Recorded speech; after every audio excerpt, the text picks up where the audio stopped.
এই কাঁচা আমের বার্মিচ আচার এতটা লোভনীয় হয়, এক টুকরো খেলে শুধু আঙুল চাটতে থাকবে।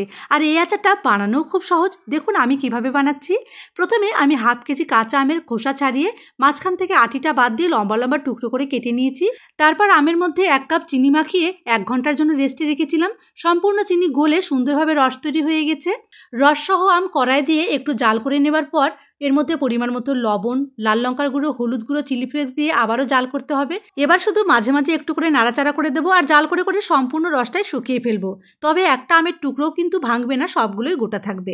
আচার অনেকদিন ভালো রাখার জন্য এই সময়ে টেবিল চামচের 2 থেকে 3 চামচ ভিনিগার এর মধ্যে মিশিয়ে দিতে হবে। এখন তেজপাতা, শুকনো লঙ্কা, দারচিনি, এলাচ, গোটা মৌরি, জিরে, ধনে, পাঁচফোড়ন হালকা আঁচে ভেজে দানা দানা করে গুঁড়ো করে আচারে মিশিয়ে দিলাম। দেখুন সম্পূর্ণ রস শুকিয়ে গেছে, আচার আমাদের একদম রেডি। এবারে গ্যাসের ফ্লেমটা বন্ধ করে আচার ঠান্ডা হওয়ার পর বয়মে ভরে ফেলবো। এই আচারটা একবার কেউ খেলে স্বাদ ভুলতে পারবে না।